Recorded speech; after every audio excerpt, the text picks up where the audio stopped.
Of supporters barricading the eNCA compound and former President Jacob Zuma ensconced inside. How difficult does a situation like that become for the South African Police Service once an arrest warrant has been made, if it's not stayed by today's ruling? Well, we understand the police minister is holding off on arresting Zuma.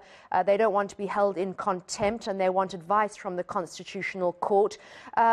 They want to make sure that they're going to be doing the right thing, but it feels as if they're almost very reluctant to act with any sort of force because they are worried that people may get hurt should an arrest warrant have to be acted upon. Well, Dr. Yaki Cilliers is with the Institute for Security Studies, and he can help us answer these questions. Yaki, thanks so much for chatting to us. Say the arrest goes ahead, that the warrant that was signed by Justice Sisi Kampepe does not get stayed. What kind of force could possibly have to be used should Zuma not quietly hand himself over? I think that what we're seeing here is a very complicated dance within the ANC and with government to make sure that the situation does not get out of hand. On the one hand, one has considerable sympathy with the police, given Marikana and everything else, that they do not want to create a problematic situation that makes Zuma appear more of a martyr, the way that he's trying to present himself. So a difficult issue.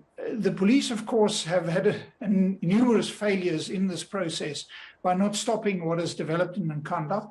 But now the strategy is probably just to try and wait it out. The police have the capacity to enforce the arrest. There's no doubt about that. It is politically trying to find a way of making sure that this has the least, let's call it national implications, that I think what we're seeing now. So a very complicated sort of a chess game that is being played out at the moment. There have been threats of violence should Jacob Zuma not hand himself over and should he be arrested. But how much of a destabilizing threat would this have on the country? Not much. This is a fight within an ANC which is deeply, deeply divided. And the various factions within the party are jostling for power and trying to use the courts and the police and government to their own advantage.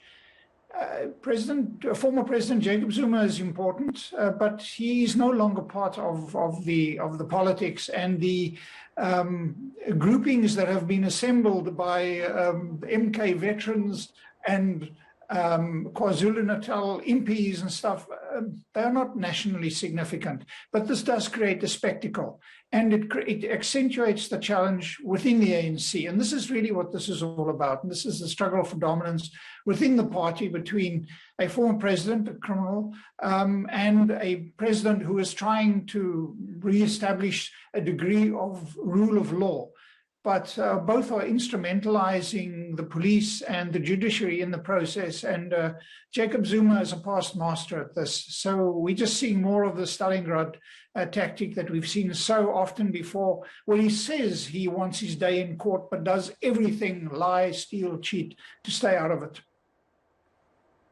That was Dr. Yaki Cilliers from the Institute for Security Studies. Thank you again for your time this morning.